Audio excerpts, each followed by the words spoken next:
Quick note to all my listeners out there. On this episode, we talk explicitly about sexual abuse, incest, and trauma. Please listen with discretion.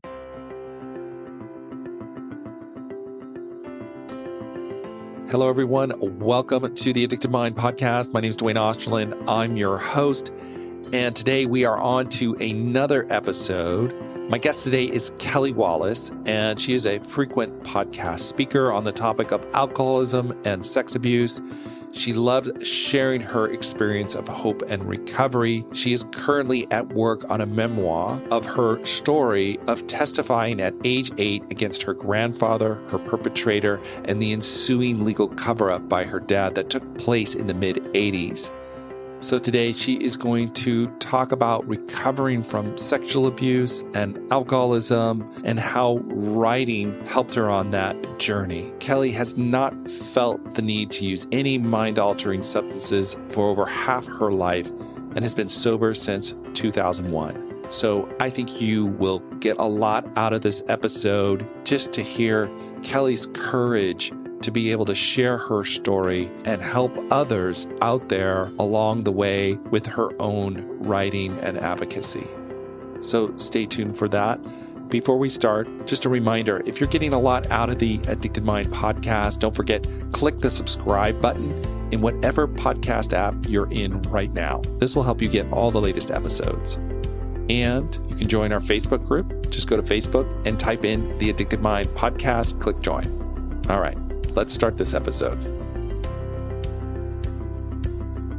Here we are on the Addicted Mind podcast, and my guest today is Kelly Wallace, and we're going to talk about, I think it's a pretty difficult topic. We're going to talk about sexual abuse, surviving addiction and alcoholism, and also on the hopeful side, we're going to talk about writing, journaling, and using your own power to change your life and move out of that. So, Kelly, thank you for coming on, and let's just jump in. Tell us a little bit about you and the work that you're doing. Sure. So thank you so much for having me on. My name is Kelly Wallace, and my story starts when I was about 6. My parents went through a very contentious divorce, and my mom, as a coping mechanism strategy, moved us from the eastern part of the state where we had been living to the western part of Oregon. So we moved about a 5-hour drive from my dad and where most of my paternal family resided and still resides. And it was during visits, my dad would come and pick my sister and I up for visits, and he was living with my grandparents at that time. And during those visits, I was sleeping in the same bed as my grandfather, and I did not know that I was being molested. And I didn't know at that time that what was happening was not normal. I thought that what was happening was completely normal. I thought this was what grandfathers and granddaughters do together. And this was in the mid-'80s when we didn't have any language for bodily autonomy. There was a small amount, but not to the degree that we have today and we're very familiar with today. And so when I was in 2nd grade, I don't exactly know when the abuse started. It could have been 4, it could have been 5, 6, 7. And when I was in 2nd grade, I did see a video in my 2nd grade classroom on good touch, bad touch. And it was during that video that I realized that what was happening between my grandfather and I was not normal. And I was just going to jump in before you keep going, because this is not uncommon for a lot of young children that experience this. They don't realize what's happening. So not really knowing, you don't have any context, so you don't understand what's happening to you. So I just want to put that out there for people listening, that's not an uncommon statement that you say. Yeah. And I certainly think that is spot on. That's exactly right. I think that we do a better job today, but there's still a lot of, I think we have a really big epidemic on our hands, and not a lot of people really realize it. So after I watched that video in my classroom, I went to my mom and I told her what was happening, and she validated that, she believed me, and she called the police, and my grandfather was arrested and charged with crimes. And what also transpired was that I had a dad who was a district attorney in the same county where my grandfather was living. And so he was tipped off. My dad was tipped off by a social worker who had been assigned because of the contentious nature of my parents' divorce. And that social worker called my dad, and my dad was able to go to my grandparents' house and assist with developing an alibi. And that alibi was that what happened to me couldn't have happened because my grandfather had been trampled by cows, and he physically could not have touched me. And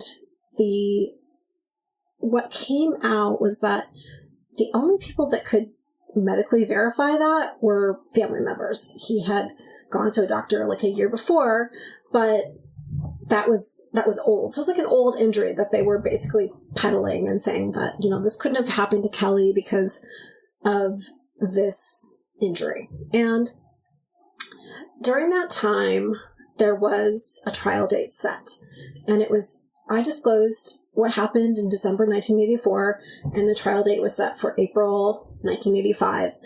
And then that trial date got pushed to July. And what they were effectively trying to do was make this case disappear. They wanted to put pressure on me to drop the charges by delaying. So they tried these delay tactics. And it was during that time that my dad was also coming to my school in second grade. And he was trying to talk to me. He was trying to talk to teachers, the principal, the counselor, and he was trying to, effectively try to get to me. And he was engaging in witness intimidation tactics. So that didn't work. My mom had to take a restraining order out because he would not stop badgering me or leaving me alone, basically. And I just imagine for that young child, that has to be so confusing, terrifying, scary, uncertain. You just don't even know what's going on. Well, I thought, at first I was like, I loved my father. I just want to make that abundantly clear. I loved my father. We had a great relationship up until this time. And it was confusing to me. I was like, here my dad is. He wants to be involved in my life, but he's doing it in a way that's not good or helpful to me. And he's hurting me. And so that was, like you said, it was a very confusing time. And so the trial date again was set for July. They pushed it out till December 1985. So a full year passed before I was able to testify against my grandfather. And they were trying to also, weaken my memory. And, when a full year passes, especially as a child, yeah, that's a long, long time. That is a long time. And so I testified against my grandfather in a courtroom that was packed with my paternal relatives. All of my maternal relatives lived on the East Coast. They lived in Maine, Boston, New Hampshire. So it was just geographically impossible for them to come out and really support my mom and myself. And so when I was in the courtroom, I saw my grandfather there sitting at the table with his two attorneys. There was a bailiff. I saw this bailiff. He had a gun. I thought, that's the man that's going to take my grandfather away. And I had a CASA volunteer, which is a court-appointed special advocate. So she was there. My mom was not allowed to be in the courtroom with me because they called her as a witness. And they basically asked her 5 questions. What's your name? Where do you live? What's your job? And some other very menial, unimportant questions. And they did that as a tactic to keep my mom and I separated. And so that I would be further isolated and scared in a room with, family members, strangers that I was having to tell this awful story to. And so I testified for about an hour and 45 minutes, and I was dissociating. I was having meltdown after meltdown on the witness stand. And I would imagine. Oh my goodness, that sounds just awful. So awful. So awful. And having to take so many breaks, go into the restroom, like splash cold water on my face to come out of this awful experience. And so I got through it, but it wasn't really a choice. Like, it was never really presented as a choice. It was just like, this is what you need to do to, assist with putting your grandfather away. And so, unfortunately, he was found not guilty. What I did not know at that time, and I really didn't find out until decades later, was that the conviction rate is only about 1.5% to 3% for all sexual abuse, rape, sexual assaults in the United States. And that statistic, when I found that out, it was like a light bulb went off in my head. And this, I had decades of baggage that I've been carrying around with me. And it was like, I don't have to carry that, big heavy sack behind my back anymore of shame of being, not able to lead to his conviction. And I would imagine that also adds to your burden too, because people not believing you and not knowing your story. And here you have a trial that says your story's not true. Yes. In essence, whether that's legally the definition, I guess, but yeah. And so now you're carrying around that too. I would imagine that, like you said, is just a huge weight or burden on your back. Yeah, it was. And that, what I felt like I had to do from a very young age was I've had to over-explain, like, what happened to make people believe me, because a court of law did not see that it happened. But the other thing, and I think it's important to throw this in there, is that there were other women that were touched by him, and their testimony, they were not allowed to testify, but these two women came forward and said that they were in the Future Farmers of America and 4-H, where my grandfather was a volunteer. And I know that there are probably others as well. So, and I had a cousin come forward about 15 years ago and say that she was essentially molested by my grandfather as well. So there are others out there, but I was, I was the scapegoat. I was like the one, the sacrificial lamb who had to go up and say, this is what happened to me. And it's so scary to come forward with this, especially as a child, to say anything. I mean, even to come forward as an adult after all of this and going through it, to be able to talk about it and put it out into the open. But what courage. Thank you so much. I appreciate that. Yeah. And, I think that courage has been something that I've been able to draw on and, continue persevering in my life through like lots of difficult situations, because I've had that conviction from such a young age, or that sense of justice. Yeah. And you were saying earlier, you had to carry this in your life. You had to carry this with you into adulthood. And talk about that a little bit of how this followed you in a way. This followed me. Let me back up and say, I did have some early intervention therapy as a result of what happened to me. So I was plunged into individual and group therapy with other little girls who had been incest survivors. And so that was integral, I believe, to my healing process. And so throughout high school and into college, I had therapists all along the way who helped me process what happened to me. And when I got to college, I chose a college that was 3,000 miles away from Oregon, which is very, so I pulled my first essentially geographic, as we say in the recovery world.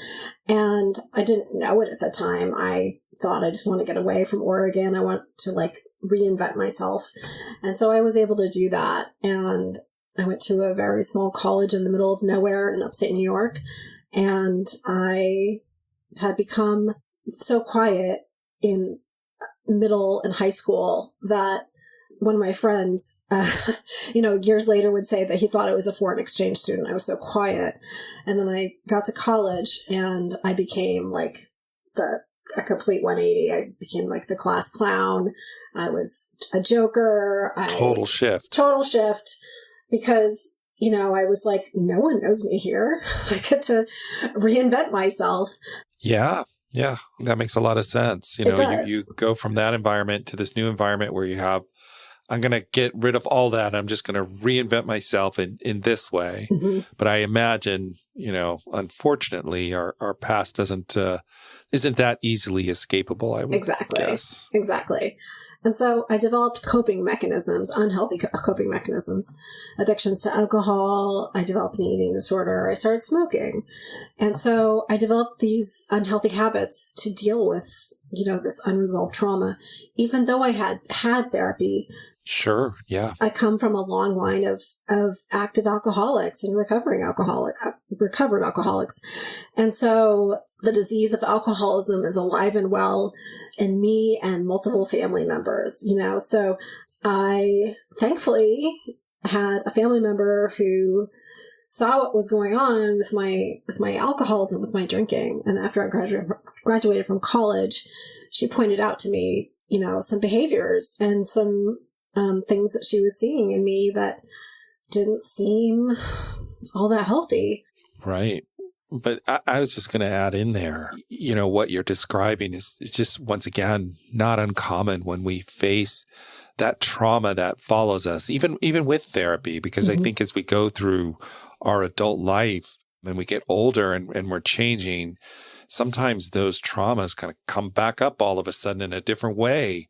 And you thought you dealt with it and you thought you had it all figured out. And then all of a sudden, surprise, surprise, here it is. And then, finding a way to get out of that pain again and not even realizing it and turning to some kind of mind altering substance to just get relief. Mm-hmm.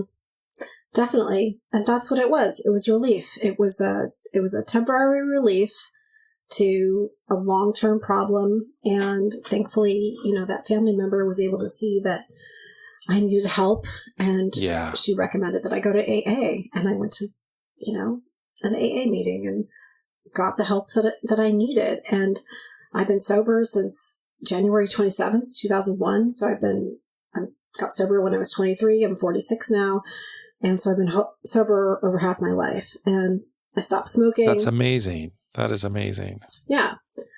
And got some more therapy and drew some attention to that eating disorder and looked at,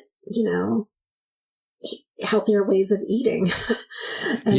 Well, once again, like you're saying, in my thought about addiction is it shows up in all of these ways, whether it shows up with a substance or a behavior.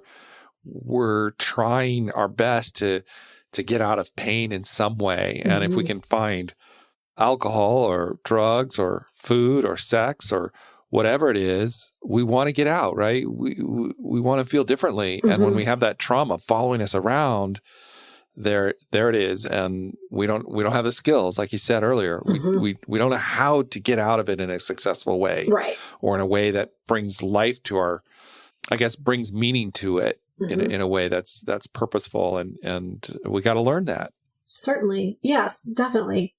And, I think that, as I stated earlier, like these were things that served me for a little while until they didn't. And it was through the process of,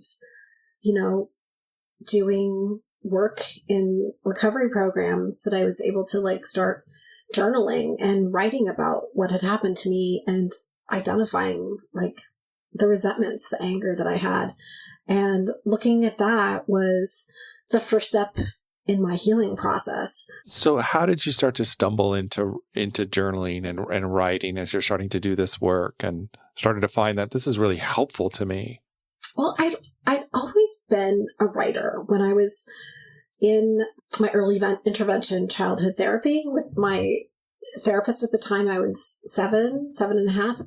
I was making books and, they were just 7-year-old books, but they were, I was writing about, what happened to me. It was an outlet for me. And then that was the first step. And then when I was 16, I went to a writing workshop. When I was in the end of my sophomore year of high school, I got a flyer for a writing workshop in Great Barrington, Massachusetts, at this very small college, and they had a summer program. And so I went to this writing conference at 16, and I met amazing people who had similar interests. And that, I always like to joke that poetry was my gateway drug to writing. I love because, I'm not a poet. I don't consider myself a poet now, but I think that there's a lot of poetic elements that are in my writing. And there's a lot of devices that I kind of fall back on when I'm writing. And one of my good friends is a very widely published poet. And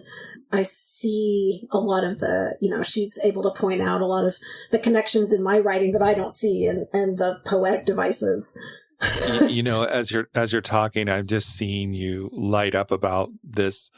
I want to call it like artwork, literary artwork, right? Yeah. And I can see just how you're lighting up about it. Mm-hmm. And I find it so amazing when we have this trauma and people find their window out, so to speak, their way out. And it's different for everybody, right? Some Mm-hmm. people will write, some people will do art, some people will help other people, whatever it Mm-hmm. is, right? We find that window to express this deeper part of ourselves, this deeper pain in a way that brings purpose. Mm-hmm.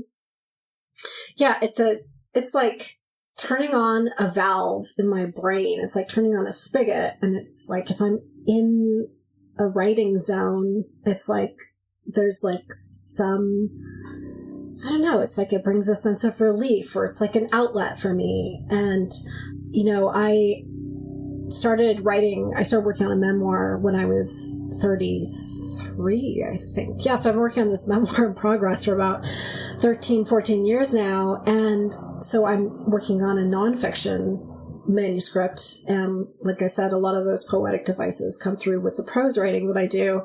And the manuscript has gone through so many different changes. It's going through another transformation right now. It's, I'm writing about what happened to me. And, it's interesting seeing all of the creative progress that I've made, and like the voice changes, the plot changes, the all kinds of different changes that have watching your personal growth as it manifests over time, which is amazing. Yeah, and definitely. Which is so cool. I and you're talking about poetry too. I love, when I was a lot younger, I haven't read a lot of it recently, but I used to love Emily Dickinson. Mm-hmm. And I just loved her writing. I don't know why. It just spoke to me in some way. But, like you're saying, you're doing this for yourself, watching yourself create this out of all of this pain and hurt. Mm-hmm. Yeah. And I mean, it's funny you mentioned Emily Dickinson. So when my friend that is a poet, I met her working at a summer camp, and we had to come up with camp names for ourselves. So my camp name was Emily, because I was like, I'm Emily Dickinson. It was like, I was 17. That was who I was identifying with at that time. But yeah, there's something about that transformational process of putting a story down on paper. And at first it was kind of a therapeutic process, but now it's more of like, I want to get this done so it can be out in the world and others can read it. I've been talking about it for a long time. Right. I mean, that's part of the journey, right? Yeah. The combination of both those things. Yeah. Talk a little bit about how writing has impacted you directly around your own trauma, and how that's helped you move through that, or maybe even, I want to say, transform it as you put it on paper. Mm-hmm. Well, one of the first things that happened to me was when I first started writing in 2010, I joined a writing critique group. So every week there were about 6 or 7 writers, and we were led by a woman who had written several memoirs. And what we would do is we would go around the table and we would read our pages. And the first time I think that I read my story, or a section of the story, the it's ironic that the first thing that I started writing was the courtroom scene. So I actually went to the courtroom where, this took place in 2010. And so I went back there, wrote about it, took my pages to my group. And when I read aloud for the first time, the writing was not great, but that's, first draft. But what was so important, and what was so important to me, was that they validated, these complete strangers who I didn't really know all that well, these complete strangers validated that what happened to me was awful and was terrible, and that a great injustice had occurred. And so that was the first step in that transformation, that healing process, and how that writing that scene allowed me to go forward, propelled me forward to keep going and keep revising and keep doing it. It makes me think about that idea of the fair witness. When we've had trauma, we need somebody to witness it and see it. And here you are, I'm imagining you writing this out in this book club, and finally someone gives you that fair witness. They're there with your pain and they understand it. And it also, so that part, but then I was also thinking about just the part of, I think about the 12 step and, people sharing their first step or sharing their story and people being able to validate it. It's just, I think, such a part of healing. I have this thought of, or this statement, and I'm not sure where I got it, but it's like we heal through the eyes of others. And when we put out our story, we have the possibility of healing. Yes. And I think, that it's that transformation. We come to the 12th step and our lives have been transformed. And exactly that. It's like other people were validating for me what happened and witnessing for me that, what happened to me happened and my experience was real and not imagined as my grandfather's attorneys tried to paint a picture of a child who had concocted a story because she had seen a video in her second grade classroom. So, I also liken it back to the 11th step, which is, that this has been a giant 11th step for me, and that, it's a meditation of, most writing is done in a vacuum in my office at a computer by myself. And so that's also been very transformative for me to frame it in that way as well. And to be able to put it down there and conceptualize it and do it safely, because oftentimes, we're just running from that pain, we're just escaping that pain because it's just like, I'm not going to sit here with this and think about it because I can't. But if you're writing, you're putting your story down or you're journaling, you're letting yourself have the opportunity to heal it. Yes. And I think, while my healing will never, I believe my healing, the trauma that I experienced that I didn't ask to be a part of, it will continue for my lifetime. There are days when I'm like, I would really like to get out of this body and not experience this, like, sometimes annoying anxiety. But writing this, being able to be a voice for others who also cannot share their stories. As I was stating earlier, before we jumped on camera here, I have a public facing Instagram, Kelly the Writer, where I share like reels and snippets about my healing process. And I talk about, what it was like to go through what I went through and how it's impacted me as an adult. And so many survivors, don't get the chance or aren't believed by family, friends, whoever. And that's so painful. That is so painful because it's like you have all this pain and it's just invalidated and that's so awful. So I can just imagine people, hearing your story and being able to maybe in some ways live through you. Definitely. And so many people don't have my experience. The way that trauma affects the brain is that they squash the memories, and so they don't come back until, decades later. And by that time, there's the statute of limitations has long gone by in most states. And so you can't get that justice by going to the police or even filing a civil suit against the person that perpetrated against you. And so there's just not a lot of justice for sexual abuse or sexual assault survivors in this country. And there are a lot of, as you were saying earlier, survivors out there. Tons. A lot. Yeah. Yeah. It is an epidemic, and I think we're on the cusp of it. I think that the Me Too movement was great for people who experience sexual assault in the workplace or within Hollywood, but the vast majority of sexual abuse survivors, incest survivors, were left behind by that movement. But I just, I'm seeing more and more people coming forward on social media, on YouTube, Instagram, sharing their stories, talking about what happened. And that to me is just, fantastic that our voices are finally being heard. Yeah, absolutely. I mean, it's just so important. And I think your story, by having the courage to put your story out there, it allows other people to put their story out there.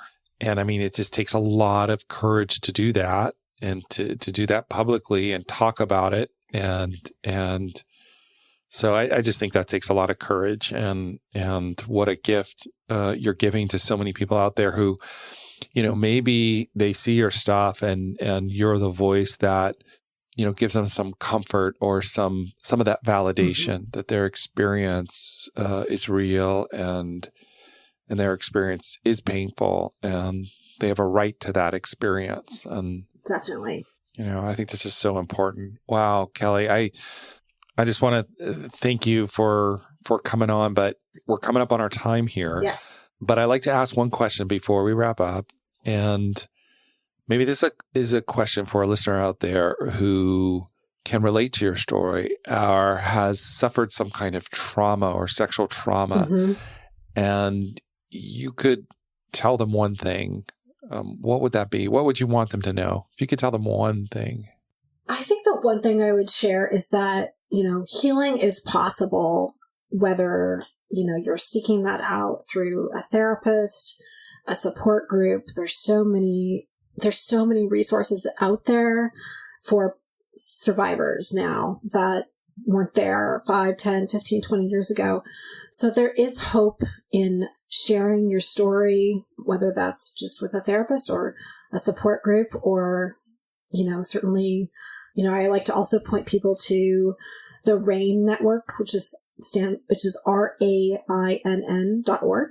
And they have a website with resources and a hotline for people that's on their website. So if you don't want to call and talk to a stranger, you can just get that support and get that first step in the healing process. Oh, thank you. Thank you so much, Kelly. I'm going to put those links in the show notes too. Where can people find you if they want to connect with you? Sure. and your Instagram? And yeah, my Instagram is Kelly, Kelly, the writer at Instagram. Kelly the Writer at Instagram. And I have a website, kellywallace.org. It's super out of date, but I have a contact sheet on there that people can reach out to me on there. That's totally fine. Yeah. That's where people can find you and get a hold of you. And you never know who your story is going to help and who might be listening and they need to hear your story today. So just thank you for coming on to the Addicted Mind podcast. As usual, all the show notes will be at theaddictedmind.com, so you can get it all there. But yeah, once again, thank you for just having the courage to come on and share your story. You are welcome. Thanks for having me. All right, everyone. Thank you for listening to the Addicted Mind podcast. As usual, all the show notes will be at theaddictedmind.com, so check them out. And as we close today's episode of The Addicted Mind, I have a favor to ask. If our podcast has supported your recovery journey, consider leaving us a 5-star review in whatever app you're listening to this podcast right now. And if you want to be extra generous, write us a review. That would be really awesome. Your feedback boosts our mission in bringing valuable insights and guests to the forefront and helping others find this recovery resource. And I just really appreciate it. So to all our dedicated listeners who've already shared their thoughts, thank you deeply. And to everyone out there, stay strong. I hope you have a wonderful rest of your day, and I will talk to you on the next episode.